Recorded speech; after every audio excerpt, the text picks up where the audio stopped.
Hello everyone, my name is Lorthorn and welcome to this mod showcase for Spell and Shield. This is a magic mod. It's partly inspired by D&D and fully integrated into Minecraft in a very cool fashion. This mod is for Forge and Java Edition. We are playing it with game version 1.20.1. To start off with this mod, it's very cool, it's very part of the game, no new items are added. What you do to start is you simply build an enchantment table, have some experience, and put some bookshelves around it. Then, instead of doing the regular enchantments, you click on Spell Progression. You'll be met by these 4 little tabs, and these 5 tabs down here. The top 4 tabs are the different spell schools in the spell's progression. We've got Nether Magic, Mining Magic, Ocean Magic, and Movement Magic. If we select one of the spells, we will see Toggle Jump Boost. It gives us Jump Boost effect, but burns 5 mana per second while activated. To learn it though, we require to have 12 bookshelves, we have 30, and we need 15 levels. So we can see down here we have 17 levels. If I click Learn, we lose those. We've now learned Toggle Jump Boost. To cast it, what we do is we click on Toggle Jump Boost again, and we click Equipped, and we choose which slot to equip it to. Then we press V, and it'll give us the reticle. We move our mouse, and we click on the reticle, and now that will give us Jump Boost. That will give us Jump Boost 1, basically, increases jump height, and it will give it to us every 2 seconds, costing us mana. Our mana is down here in these little bottles. Mana recharges naturally over time. If you run out of mana, then you run out of spell. And what I think is very cool about this mod is how it's integrated into the game.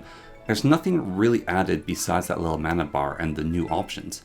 But beyond that, there's no new items added to the game. It's all within Minecraft, which is a brilliant idea.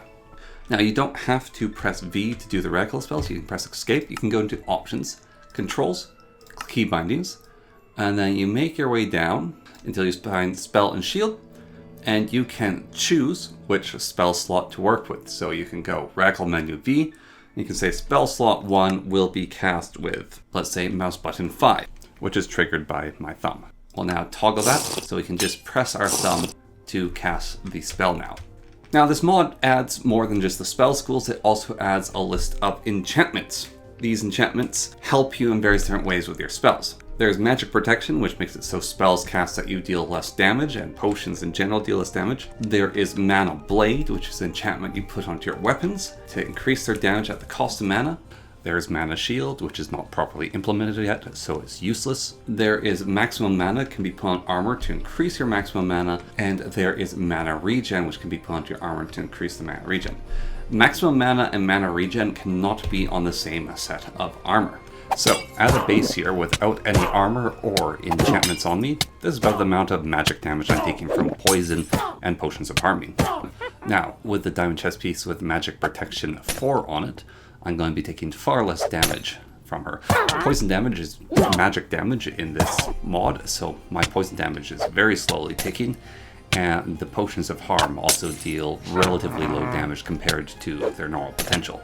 With a normal diamond sword, we deal about 7 damage with a hit. With Mana Blade, we deal 7 damage, and you also do 3 magic damage. It then applies slowness, but also costs 3 magic a hit. So it's a little pricey for the effects, but it's a cool idea nevertheless. Maximum mana increases your maximum mana by the amount that you are given. So this will give us an increased maximum mana of 2. If it is enchanted on the armor rather than the helmet or shoes though, it will give you a maximum mana increase of 3. Magic Regen is similar to this, that it will regenerate your mana at a better rate. If it is on your helmet, it'll be slower than versus when it is on your armor. Now with the enchantments out of the way, let's look at the magic. Fire magic, we've got Fireball, which we can learn, requiring 28 bookshelves, and it will need 15 XP. Then we can learn Ghast, which to learn requires a Ghast tier to be in our inventory. Get the required item. Now we can learn the spell, and we'll see the Ghast tier is gone from our inventory. Level Up, we can just learn for 20 XP and having 19 bookshelves. Flamethrower, we can also just learn for 20 XP. We can take Fire Drain, and finally toggle Fire Resistance. Now we can set all these spells. So we can equip Fireball as our number 1, and finally Fire Resistance, and we'll get to Drain Flame last. So there's the different other interesting thing that's required with these spells, which is we can't just cast a fireball. No, that doesn't work. You will find that some spells, that the spells have components that are required to cast. Fireball requires blaze powder and gas tier requires a flame charge, whereas flamethrower requires blaze powder as well. Starting off with, we can use our hotkey to cast the fireball. Quick little fireball, consumes a decent amount of mana, but we got mana regen. The more advanced gas explosion will fire out a gas explosion, consuming a fire charge, dealing 9 damage, and as far as I can tell, it doesn't seem to break blocks. Lava Walk being toggled on has given us the Lava Walk effect, which will turn lava into obsidian. Flamethrower is basically the Blaze's multiple fire shot. And then finally, we're taking fire damage, turn on fire resistance, and we're not. Now all these spells are pretty expensive for our mana, especially this fire resistance, which drains it very fast. But there is one fire spell that makes it so we can recover some of our mana. Flame Drain, when used on a permanent fire source, will give you replenishment, giving you back mana at a much faster rate like regen does for health. Next school of magic we're going to look at is mining. Mining's first spell is Blast Smelt, which lets you smelt an item in your hand. Then we have Spit Metal, Instant Mine, Silence Target, Toggle Magic Immunity, Toggle Haste. These spells also have some requirements, and they have their own levels of usefulness. Our spell Smelt smelts the item that you have in your hand at the cost of mana, making it so you have a portable smeltery wherever you go. Nugget Shot can fire a gold nugget or an iron nugget at a target, and it deals considerably high damage, if not being slightly hard to aim with the reticle menu. Toggle Haste gives you the mining haste effect, increasing your attack speed by 1.1, and then the break block breaks the block. Now, it breaks the block with the tool you have in your hand. So, if you have a diamond pickaxe, you will pick up the obsidian. If you don't have a diamond pickaxe, then it will just obliterate it, much like if you were to mine with your hand. So it makes it instant mining with about the same range as mining normally has. Now, we have the silence spell, but I'm not convinced it does anything, or if it does things, then it mutes people's ability to use the chat menu. Can't really do that playing the game with one person. So, not exactly certain how to make that one spell work. And finally, we have Toggle Magic Immunity, which should cost us quite a bit of mana per tick, but make us immune to magic effects, which should effectively make the witch deal no damage to us, or very little anyways, although it appears that she disagrees with that. But at least I'm not getting slowed, so that's nice. Next school of magic is the movement school of magic.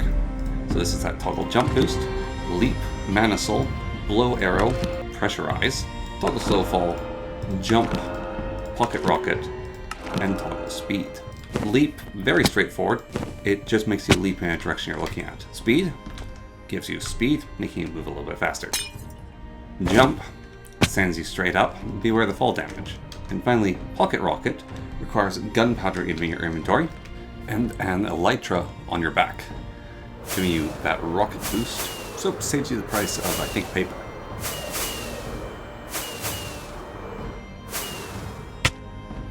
Toggle slow fall will give you the slow fall effect, making using leap far less risky, and in fact also gives you a sort of almost flying effect. Blow arrow allows you to fire a max draw arrow of any kind without actually shooting with a bow. It still costs the arrow to use. Mana souls makes it so you do not take fall damage. How it works is if you have it equipped as a spell, instead of taking the fall damage to your health, you take it to your mana, thus kind of giving you an extra health bar for falling at the cost of magic. One thing to be aware of is death not only sets your mana to 0 when you respawn, but it also deletes all of your spell progress. This, however, can be changed in the config. To get into your config, find your files. In CurseForge, you go and you click Open Folder, and this will bring you to your configs and all those things. You can basically click in, look for Spell and Shield, and then find these lists. The top one gives you general appearances, the bottom one is the one we're looking for here. that will be common. Then common has all the different configs, including setting the death to true or false. Never modify your config while in game. That can cause massive corruptions. Pressurize is our final spell, and it causes a big old knockback to everything around us. The Ocean of Magic starts with toggle water breathing, which seems pretty good. Then regeneration, which for some reason regeneration is associated with water, so something in the human psyche says that's how it works. Growth, aqua resistance, water leap, dolphin's grace, frost walk, water whip, potion shot, and lightning strike if we happen to have the advancement surge protector. This achievement is gotten by having a lightning strike happen in a village, near a villager, without any blocks catching fire or the villager taking any damage. And then once you do this, you'll be able to learn lightning strike. Water breathing obviously lets you breathe underwater.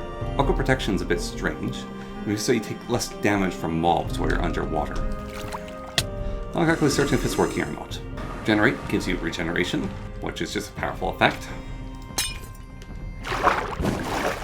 Leap gives you the dolphin leap, so you can leap like a dolphin in the water.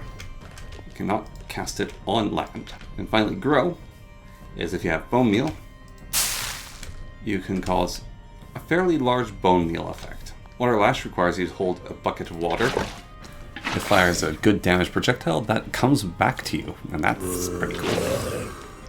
Frostwalk gives you the frostwalk effect and turns water into ice. Dolphin's Grace lets you swim at a fairly good clip.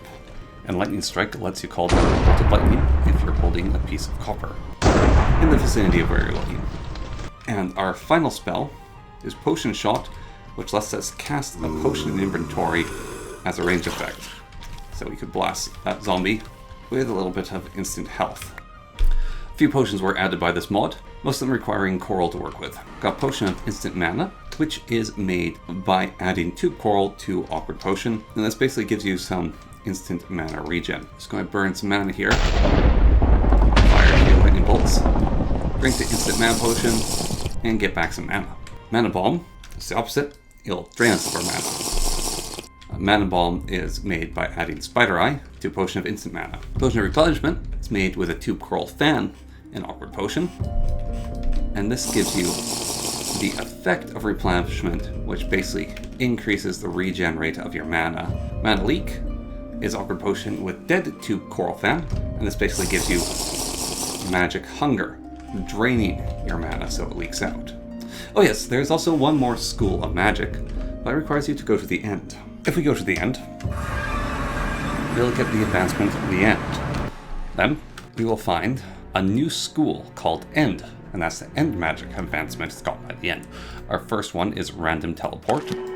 Then we have Forced Teleport and Teleport, requiring the advancement the End again, which requires us to respawn the Ender Dragon. Then finally, Ender Army requires the Dragon Egg to learn, giving us a practical use for our Dragon Egg, consuming it to learn Ender Army.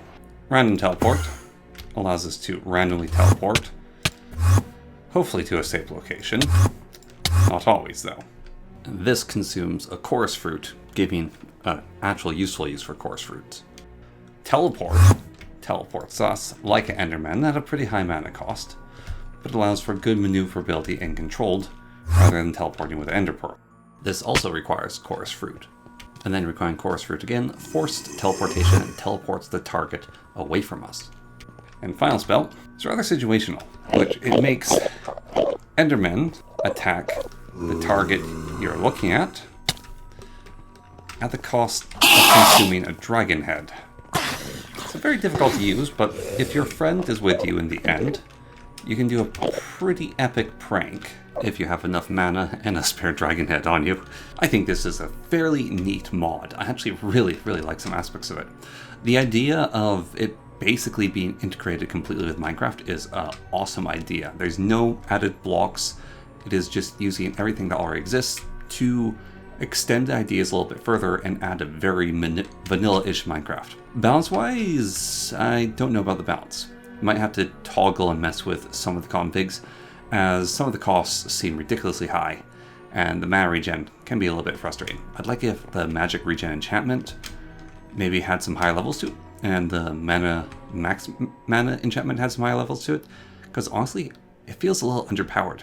I think base game Minecraft is stronger than this, and easier to achieve in some cases. Like, situationally, the Enderman army could be quite strong, but it's ridiculously expensive, pretty hard to get, and you cast it once, then you lose your dragon head, which seems like a lot. It is fun, though, that it gives use for the dragon egg. I do like that. We could keep that. Teleportation's fun. A lot of the spells are cool and fun. It's basically just taking base game Minecraft and putting it in there with some extra ideas. Definitely one of the most creative and yet simple magic mods I've come across. I look forward to his further progress on it, and there's a bunch of integrations, like it's integrated with Origins, and I think a few other mods, which is pretty cool.